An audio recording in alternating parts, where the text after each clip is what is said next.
Na ação penal 504-65-1294, continuidade do depoimento do senhor Paulo Roberto Costa. Com a palavra, a continuidade aí da defesa de Luiz Inácio e Marisa Letícia. Pode retomar, doutor. Então, eu lhe perguntava, doutor Paulo, se o senhor, como um funcionário muito aplicado e atento a todas as coisas da Petrobras, onde fez uma carreira, não é? Correto. O senhor ouviu nessa época que teriam ocorrido irregularidades na gestão de Shigeaki Ueki, tanto assim que ele desapareceu do país em seguida por causa da... Enfim, eu queria saber o que o senhor pode nos informar sobre isso. Como eu falei, no início da carreira da Petrobras, a gente trabalha no nível muito, muito inferior e principalmente eu trabalhei sempre em unidade operacional, não trabalhava na sede da companhia. Então, a gente não tinha esse tipo de informação. O que eu posso só, que era de conhecimento público, que eu tomei conhecimento depois. Sim, é o que nós queremos. O que nós sabemos aí de um repórter aí que entrou com uma ação contra a Petrobras e depois deu o Paulo Francis, o que eu li pela imprensa, mas dentro da Petrobras, nesse período, como eu era... Mas versava sobre corrupção, doutor Paulo? Este assunto dessa matéria? Isso aí é só consultar os jornais antigos que vai se ver, né? Mas eu queria me poupar esse trabalho se o senhor tivesse informação, por favor. O que eu lembro é que o Paulo Francis teria dito que tinham diretores da Petrobras que não contam no exterior. Isso é o único fato que eu me lembro aqui. E o senhor teve notícias depois disso do senhor Shigeaki Ueki, onde ele se encontra? Não. Nunca mais ouvi falar disso? Não, nunca mais ouvi falar, não tenho nenhuma informação. Bem, o senhor tem conhecimento de que, governo após governo, essas indicações da diretoria da Petrobras sempre atendeu a um critério de partilha política entre, digamos assim, os partidos com membros no Congresso Nacional, com o objetivo de fazer aprovar os projetos de interesse do governo, as políticas públicas implementadas pelo governo? Não, a informação que eu tenho, que eu falei aqui, repito, que as indicações para a diretoria eram políticas. Agora, o desmembramento dessas indicações, eu como engenheiro simples lá, comum, não ia nunca saber o que estava por trás disso. A única coisa que posso dizer é que as indicações sempre foram políticas. E atendiam a que critério político, o senhor sabe? A vontade pessoal do presidente, soberano, imperador, único e tal, ou havia uma composição, um mosaico a se ajustar, um caleidoscópio a ser organizado? Eu não tenho essa informação, mas imagino que era um acordo. Mas eu não tenho essa informação porque eu não participava disso. Eu estava muito distante dessas decisões. Em 2002, o senhor sofreu um upgrade na sua carreira ali. O senhor foi guindado a uma diretoria, foi isso? 2002? Não, o maior cargo que eu assumi dentro da companhia foi em 1990, que eu fui indicado para superintendente-geral da Bacia de Campos. E em 2002, foi a sua nomeação? Eu fui para uma diretoria da Gaspetro, mas era comparando com a Bacia de Campos, a diretoria da Gaspetro era minúscula. Por indicação de quem o senhor foi lá para 2002? Portanto, 2002. nós estamos falando do governo PSDB Fernando Henrique. Até eu ser indicado para a diretoria de abastecimento em 2004, eu nunca fui procurado por nenhum político de nenhum partido para me indicar para nada. Então, se eu fui para essa diretoria, que era uma diretoria muito minúscula... Por meritocracia. Por meritocracia, exatamente. Muito bem. Então, o senhor já nos contou aqui que o José Janene e o Pedro Corrêa que o procuraram para que o senhor fosse assumir, em 2003, o cargo de diretoria e tal. O senhor já 2004. 2004. O senhor já nos respondeu aqui. Também já nos respondeu que o presidente da República nunca, o presidente Luiz Inácio, nunca o chamou por Paulinho. Já ouvi muito claramente o que o senhor disse aqui. Na minha frente, não. Você, com outras pessoas... Quem chamava o senhor de Paulinho? Minha família.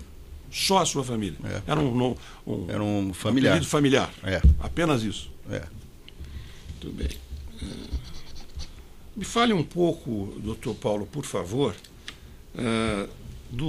dos cargos e da trajetória do ex-senador Delcídio na Petrobras. O senhor tem conhecimento disso? Um pouco, né? Eu sei que ele foi diretor de gás e energia, ainda no governo Fernando Henrique Cardoso. Indicado por quem? O senhor sabe?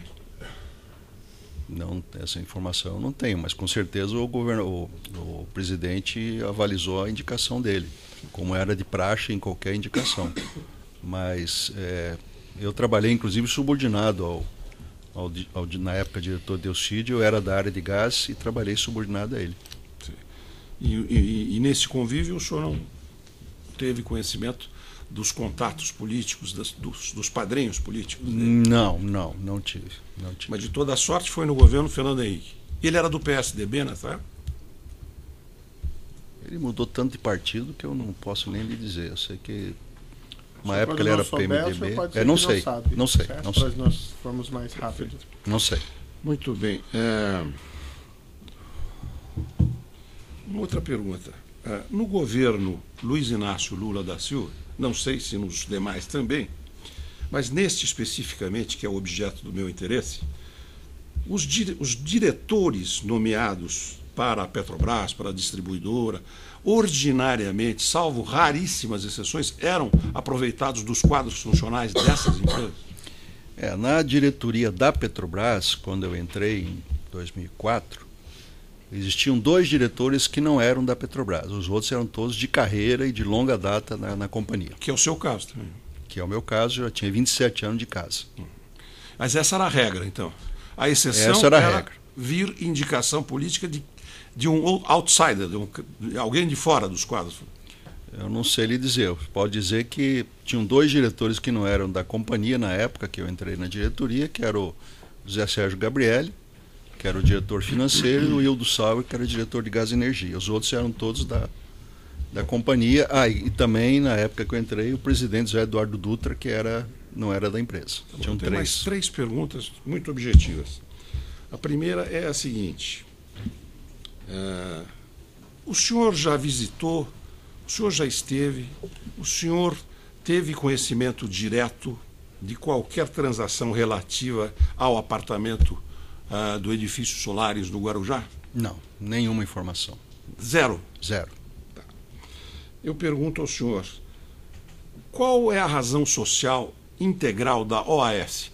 Esta que o senhor disse que faz parte do cartel. Eu não me recordo aí, porque eram várias empresas, não me recordo. Seria não me recordo. OAS Construtora, OAS Engenharia, alguma coisa assim? Não sei lhe dizer. Não sei. O senhor conhece uma outra empresa de nome, de razão social, OAS Empreendimentos Imobiliários? Não sei. Sabe se esta empresa de empreendimentos imobiliários teve negócios ou transações imobiliárias com a Petrobras? Porque nós temos aqui no grupo OAS, deixa eu esclarecer a Vossa Senhoria, nós temos a OAS, essa Engenharia e Construção, que tinha essa interface com a Petrobras, e nós temos uma OAS Empreendimentos, que é uma empresa que nada tem a ver com gás, óleo, petróleo, Petrobras, não tem nada. Ao contrário, lança debêntures no mercado, capta dinheiro e faz investimentos imobiliários. Sem argumentação, doutor. O senhor sabe. Não, doutor, eu estou explicando. Não, estou explicitando a minha pergunta. Não precisa argumentar, deixa a argumentação. Mas é interessante, eu observo isso. Vossa Excelência se implica com as perguntas da defesa. Doutor, Ministério Público, faca aqui e tira manteiga. Tudo bem, não há nenhuma observação. Não, doutor, o doutor está errado. Eu não estou errado. É muito longa, a pergunta está testemunho. O doutor está argumentando. Não há momento apropriado. Vou prestar atenção nas reperguntas de Vossa Excelência. Tá bom, doutor. Qual é a pergunta, então? A pergunta continua sendo esta. Então, pergunte. Esta. Não perguntou ainda, doutor. Empreendimentos imobiliários. Teve alguma transação? Não sei. Desconhece? Desconheço. Muito bem. Muito obrigado. Estou satisfeito. Eu tenho a pergunta.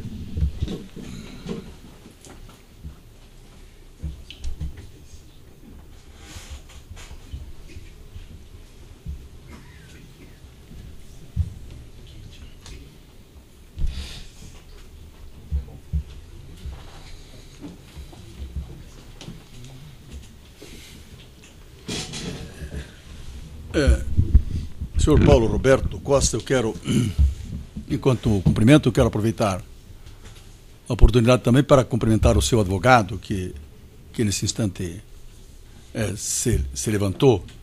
Quero cumprimentar aqui o professor doutor João Messieri, que foi meu orientador de mestrado e de doutorado, mestrado na PUC, doutorado na Federal. É um grande professor de direito penal, um grande advogado criminal, e para mim é um motivo de imensa satisfação reencontrá-lo aqui nessa audiência. Quer dizer, Vossa Excelência se tornou inesquecível porque foi um aluno que eu não precisei orientar em nada. Eu não poderia esquecer. Muito obrigado, a gentileza de Vossa Excelência. Doutor Paulo Roberto Costa, como o doutor Batóquio falou, Vossa Senhoria tem uma brilhante carreira na Petrobras e, como sabe, Vossa Senhoria, o ex-presidente Lula é acusado de corrupção passiva. E essa ação imputada, quer dizer, são várias ações que a denúncia imputa. Então, eu quero lhe perguntar sobre essas ações.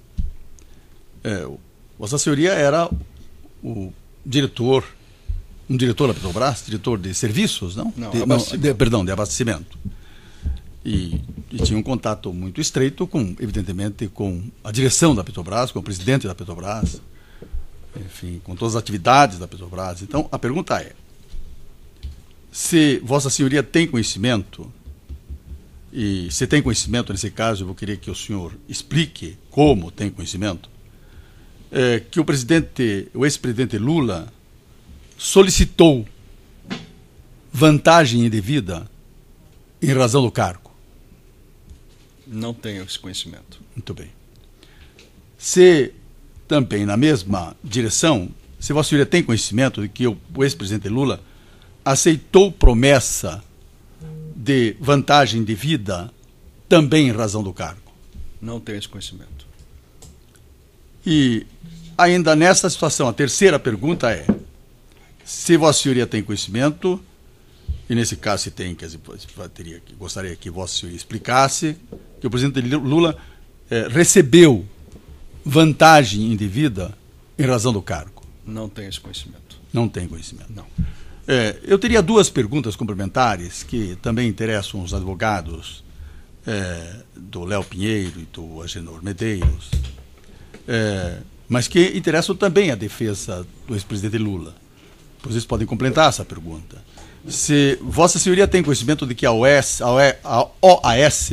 por seus executivos, Léo Pinheiro e Agenor Medeiros, teria oferecido vantagem indevida em razão do cargo ao ex-presidente Lula? Não tenho esse conhecimento. E a última pergunta, se Vossa Senhoria tem conhecimento de que os executivos Léo Pinheiro e ou Agenor Medeiros, executivos da OAS, teriam prometido vantagem indevida em razão do cargo ao ex-presidente Lula. Não tenho esse conhecimento. Muito obrigado. Outros defensores sem indagações? Pela defesa de Paulo Camoto. Boa tarde, senhor Paulo Roberto. Boa tarde. Senhor Paulo Roberto, o senhor conhece o senhor Alberto Youssef? Conheço. Qual relação teve com ele, ou tem? Quem me apresentou Alberto Youssef foi o Zé Janene, e após o período que o Janene começou a ficar doente, que depois veio a falecer, o Alberto Youssef começou a interagir e tivemos mais contato a partir desse momento. E isso foi em qual ano? Está nos meus depoimentos aí, pode ser que eu fale a data agora, mas acho que é alguma coisa como 2007, 2008, por aí. Certo. E o depoimento. Ok. E o senhor se encontrava com ele e com qual frequência? Às vezes uma vez por mês, uma vez cada 2 meses. E qual era o local desses encontros? Normalmente em São Paulo, em hotéis. Certo. E o senhor sabe onde ficava o escritório dele, onde ele atuava? O escritório de quem? Do Alberto Youssef. Sim, depois eu fiquei sabendo. No início não conhecia, nunca tive no escritório dele, mas depois vim a conhecer, fui algumas vezes no escritório dele, sim. E ficava em qual cidade? São Paulo. Desde essa época? Sim. Sabe se ele residia em São Paulo? Ele residia em São Paulo. Certo. O senhor recebia algum tipo de vantagem devida através dele? Primeiro pelo José Janene e depois pelo Alberto Youssef, sim. E isso ocorria através de empresas ou pagamentos realizados em qual local? Não, o Zé Janeiro conversava com as empresas e depois mandava alguém fazer a entrega do dinheiro. As empresas, grande parte delas eram em São Paulo. Certo. E alguma vez o senhor realizou algum tipo de negociação com o senhor Alberto Youssef no estado do Paraná? Não. Ok, obrigado. Sem mais perguntas. Eduardo Carvalho, pela defesa da Agenor Medeiros e José Ademário Pinheiro. Sr. Paulo Roberto Costa, boa tarde. Boa tarde. As empresas que eram convidadas a participar da licitação eram só aquelas que se encontravam no cadastro da Petrobras, correto? Correto. Chegou alguma vez ao conhecimento do senhor de que o setor de cadastro da Petrobras era envolvido em algum esquema de recebimento de propinas? Nunca chegou essa informação para mim. A inserção das empresas no cadastro era devida a critérios objetivos? Muito objetivos e técnicos. As obras que... Esses critérios eram rigorosos ou eram... Eram rigorosos. O senhor menciona aqui, utiliza a palavra técnica cartel. Eu gostaria de especificar um pouco sobre isso. O que o senhor considera como cartel, quando o senhor fala cartel? As empresas se reuniam nesse grupo de empresas, principalmente empresas do grupo A, e dessa reunião elas faziam uma divisão das obras daquelas que interessavam qual empresa, em qual contrato e qual valor. E elas se reuniam e faziam essa decisão. Então elas operavam esse processo. O senhor saberia me dizer qual o critério utilizado pelas empresas para essa distribuição? Não, eu não participava desse processo, não tenho a mínima ideia. O senhor tinha informação de como as empresas tiravam da contabilidade delas os pagamentos indevidos? Não. O senhor tem conhecimento se a OAS fazia parte do grupo A ou do grupo B no cadastro? Grupo A. Que eu me recordo é grupo A. Que o senhor se recorde. O senhor se recorda se houve obras em que o preço ficou abaixo da estimativa? Daquele... Houve. O senhor saberia dizer de onde as empresas teriam tirado dinheiro para pagamento de propina se o preço ficou abaixo da estimativa? Não sei. Mas tiveram algumas empresas que deram valores abaixo da estimativa. Como falei, a cada estimativa, as fontes de referência praticamente eram as mesmas, mas às vezes se uma empresa dessa estava já instalada em determinado lugar, obviamente que o custo de instalação dela ela podia reduzir aquele valor dentro do seu orçamento. Se ela tinha canteiro de obras, se ela tinha toda uma infraestrutura naquele local, ela podia dar um valor mais baixo. Então depende de cada caso. Por um critério de facilidade de deslocamento de mão de obra? Não. Se a empresa já estava alocada em determinada refinaria, ela já tinha toda a infraestrutura em relação a canteiro de obra, em relação a galpões, em relação a pessoal, então obviamente que ela tinha condição de dar um preço mais adequado. Isso chegou ao conhecimento do senhor que atendia os critérios do cartel? Eu não entendi sua pergunta, desculpe. Essa facilidade de já ter mão de obra alocada no local, de já ter material, atendia as necessidades do cartel, chegou algum momento ao conhecimento do senhor isso? Não, não estou dizendo em relação ao cartel, estou dizendo que era um dos motivos que a empresa podia dar um preço mais competitivo. É isso que eu estou falando. O senhor chegou a receber vantagem indevida depois de sair do seu cargo? Recebi. Por que o senhor recebeu depois de sair do cargo? De obras que tinham sido ainda executadas quando eu estava lá na diretoria e que não tinham sido pagas. Qual seria o ato de ofício que o senhor poderia praticar depois de ter saído do cargo? Nenhum. O senhor chegou a receber propina da OAS depois de sair do cargo? Não. De qual empresa o senhor recebeu? Recebi da Camargo Correia, da IESA, da Engevix e outras aí que não me recordo mais agora. Até quando a OAS teria pago vantagem indevida ao senhor? Eu não sei porque quem fazia esse controle era o Alberto Youssef, eu não tenho essa informação. Só uma questão de esclarecimento. O senhor sabe que recebeu propina depois de ter saído do cargo, mas que a OAS não lhe pagou. Não, eu não tenho essa informação. O senhor saberia dizer aproximadamente, então? Eu não tenho essa informação, não sei. Estou satisfeito, excelência. Paulo Roberto, José Carlos Calgarcia Filho, pela defesa ainda de José Adelmário e Agenor Medeiros. Vou tentar não cansá-lo. Hoje é o seu 224º depoimento, correto? Não, hoje é o mais fácil, é o 207. Depoimento número 207. Tá certo. Bem, Doutor Paulo, gostaria apenas de repisar algumas coisas muito rapidamente. Pois não. No seu termo de colaboração número 1, o senhor já esclareceu aqui também, que a solicitação era feita, de vantagens devidas, era feita por José Janine. Ele teria cuidado da organização e da arrecadação desses valores, e que depois que ele ficou doente, o senhor Alberto Youssef teria assumido esse papel, correto? Correto. O senhor esclareceu também que seria feita uma divisão. Um determinado percentual iria para o Partido Progressista e o outro percentual ficaria para ser dividido entre o senhor e o senhor Alberto Youssef, descontadas as despesas. É correto? Correto. Anteriormente era com o Zé Janine, depois passou para o Alberto Youssef. Mantidos os mesmos parâmetros, mais ou menos? É. Tá. O senhor disse, em alguns termos de colaboração, que havia solicitação de outros partidos também, inclusive o Partido dos Trabalhadores, correto?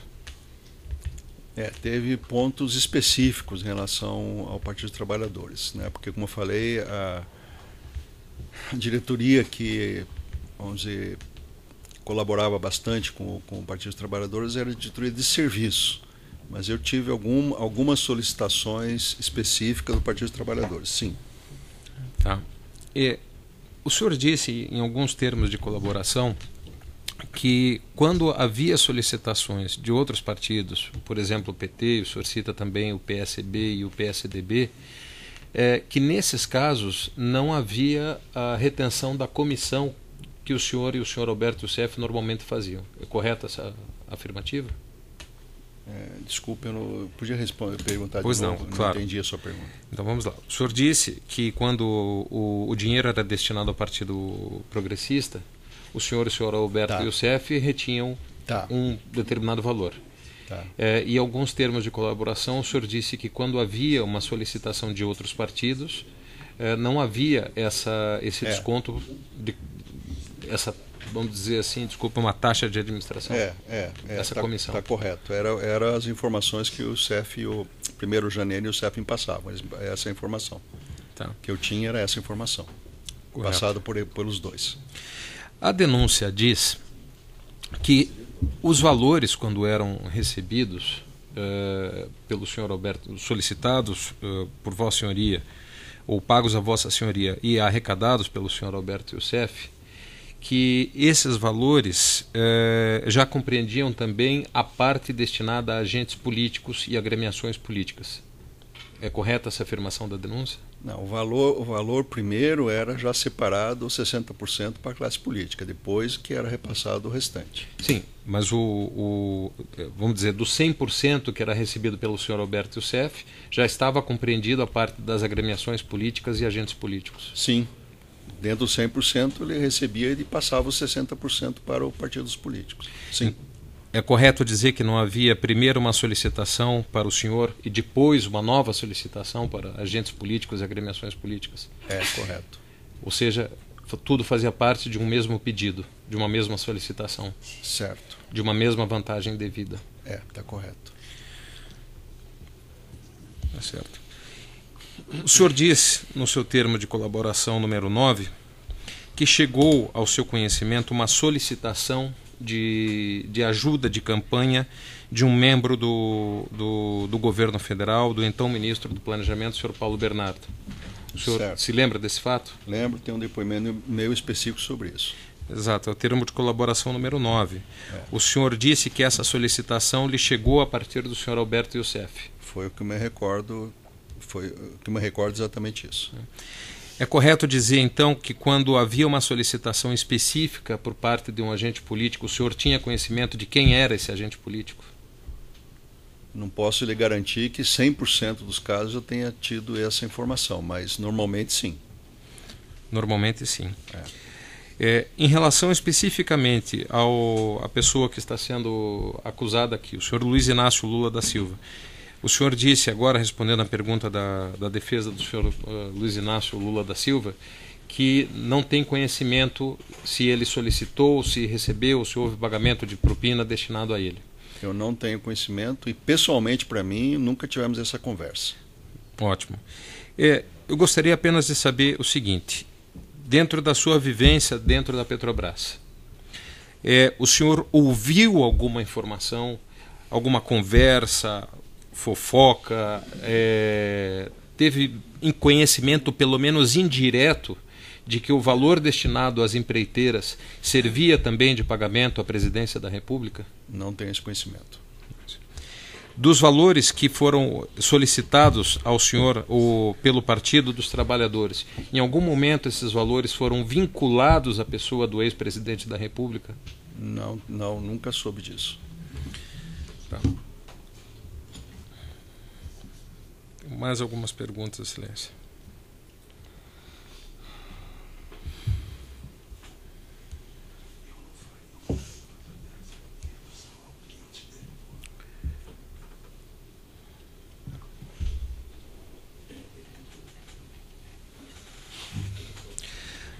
Apenas um esclarecimento, mais um esclarecimento, senhor Paulo, em relação àquilo que o senhor já disse aqui. O senhor disse que o percentual mais 20 menos 15, a partir, tomando como referência o preço da estimativa da Petrobras, era um padrão internacional. Sim. E que a Petrobras também adotava. Sim. O senhor se recorda se esse padrão internacional ele foi posto ou foi estabelecido na Petrobras na edição do decreto 2745 de 98? Não essa informação eu não sei. O senhor não tem conhecimento? Não sei. Né? Mas era um padrão internacional, né? As outras empresas trabalhavam também dentro de projeto básico, não um projeto detalhado, então tinha que ter um range de variação. Eu não posso lhe precisar se todas as empresas eram o mesmo range. Essa informação também eu não tenho. Vamos dizer, a fase de maturação dos projetos, ela obedecia a uma escala, FEL 1, FEL 2 e FEL 3. Certo. Isso fazia parte também da própria do próprio paradigma de avaliação dos preços, né? Levando em consideração a maturidade do projeto. Perfeito, exatamente. Tá. Que é um processo internacional, né? Que é um padrão internacional. Tá. Senhor Paulo Roberto, no último processo que nós tivemos aqui, em que o senhor foi testemunha no caso do novo SEMPS, pois não. O senhor, eu lhe perguntei a respeito de se o senhor tinha certeza ou não em relação a reuniões com Léo Pinheiro e Agenor Medeiros. O senhor foi positivo em relação a uma reunião entre o senhor Léo Pinheiro, o senhor Agenor Medeiros e o então deputado José Janene. Em São Paulo. Nessa reunião, os senhores acertaram as vantagens indevidas que seriam decorrentes das obras? O Janene mencionou o percentual que ele queria receber pelo PP. Pelo PP. Isso em relação a uma obra específica ou em relação a todas as obras que a OAS viesse a ganhar? Que eu me recordo aqui seria genérico, seria para todas as obras, que eu me recordo aqui. É correto dizer, então, que nessa ocasião já foi estabelecido um padrão questão, geral? Sim. Por gentileza, não tem condições de ouvir a testemunha. É correto dizer, então, senhor Paulo Roberto, que nessa reunião já foi estabelecido o acerto geral daquilo que deveria ser pago ao Partido Progressista em relação das obras que a OAS viesse a obter na Petrobras? Sim. Bom, estou satisfeito, Excelência. Obrigado. Outros defensores têm indagações? Pode alcançar o microfone, por gentileza, para a doutora?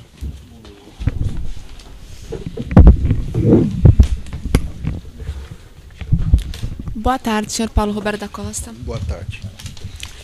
Pois bem, o senhor já respondeu aqui a pergunta da defesa do ex-presidente Luiz Inácio Lula da Silva, que o senhor desconhece uma empresa de nome OAS Empreendimentos. Eu gostaria de saber se o senhor conhece Fábio Rory Ionamini. Não conheço. Nunca esteve reunido com ele? Já ouviu falar dele? Que eu me lembro, nunca tive reunido e nem nunca ouvi falar. Muito obrigada. Eu me lembro. Ok, muito obrigada, excelência, muito obrigada. Outros defensores têm indagações? Tem? Não. Bem, alguns esclarecimentos do juízo. O senhor mencionou, respondendo a perguntas, que houve uma demora entre quando o senhor foi convidado pelos políticos a assumir esse cargo e a sua efetiva nomeação, é isso? Correto. Perfeito, é isso mesmo. E também respondendo, o senhor mencionou que aparentemente havia alguma resistência à nomeação do seu nome. Sim. E o senhor tem conhecimento como foi vencida essa resistência? Se não me falha a memória, o Janene me comentou, o Pedro Correia, um dos dois, ou os dois, que o PP iria bloquear algumas votações lá no Congresso se isso não fosse feito. Acho que foi isso que eu me recordo agora. Mas isso eles disseram ao senhor lá na época? Eles me disseram lá na época que estava demorando. E o senhor tem conhecimento se houve alguma interferência de algum político de alto escalão do governo federal naquela época para revencer essa resistência à sua nomeação? Eles me falaram, que eu me recordo, e depois saiu também na imprensa aí, mas me falaram isso, que teria tido uma reunião do presidente Lula com o presidente Zé Eduardo Dutra, que o presidente Lula teria falado que ele que tinha nomeado o Dutra e como ele nomeou ele podia tirar. Isso acho que me falaram, sim, me falaram. Mas falaram isso na época ou isso o senhor obteve conhecimento agora, recentemente, com a imprensa? Não, acho que foi na época, Excelência. Acho ou... Eu não tenho certeza, não posso, não me recordo.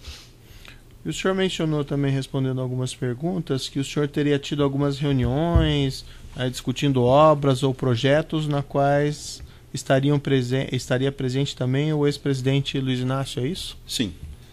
Tivemos algumas reuniões lá em Brasília, onde participou o presidente Lula, uma ou duas reuniões junto com o Zé Eduardo Dutra, e depois algumas reuniões, talvez umas 3 ou 4 reuniões, junto com o Zé Sérgio Gabrielli, sim. E nessas reuniões presentes o senhor, o Dutra e o ex-presidente ou mais gente? Não, tinha mais gente lá do gabinete, às vezes o ministro de Minas e Energia, a presidente Dilma chegou a ser ministra de Minas e Energia, então ela participou de alguma dessas reuniões. Depois o ministro Lobão também participou.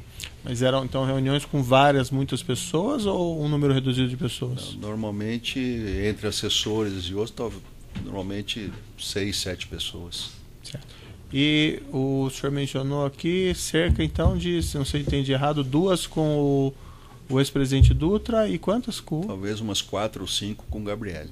E o senhor lembra o que foi discutido de objeto ou contrato nessas reuniões? Não, eram discutidos normalmente o futuro das refinarias no Brasil. O Brasil, na época, ele estava crescendo a demanda de derivados em média de 15% ao ano. E a Petrobras não tinha refinaria suficiente para isso e estava gerando então uma importação muito grande de derivados de diesel e gasolina. Então era necessário a construção de novas refinarias para atender isso. Então isso que era discutido, esse assunto das novas refinarias, como é que seria a Petrobras faria isso, os estudos técnicos para a microlocalização dessas unidades, esses assuntos que eram discutidos. Os projetos da Reneste, da refinaria Abreu e Lima, alguma feita chegou a ficar ameaçado de descontinuidade pela elevação do preço? Eu me recordo, não. Não? Não me recordo disso, não. O que ficou, num determinado momento, prejudicado foi que a PDVSA deveria entrar com aporte financeiro e ela, por uma série de motivos, não entrou.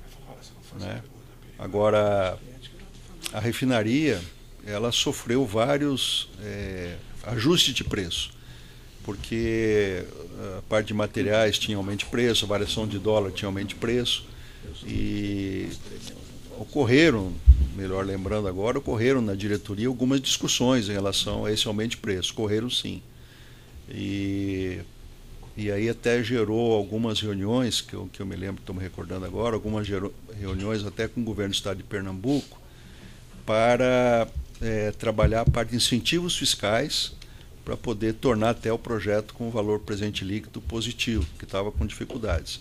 Então houve algumas reuniões direto da área financeira da Petrobras com a Secretaria de Fazenda do Estado de Pernambuco para ter alguns incentivos. Então tá bom, são esses esclarecimentos do juízo, então eu declaro encerrado o depoimento do senhor Paulo Roberto Costa.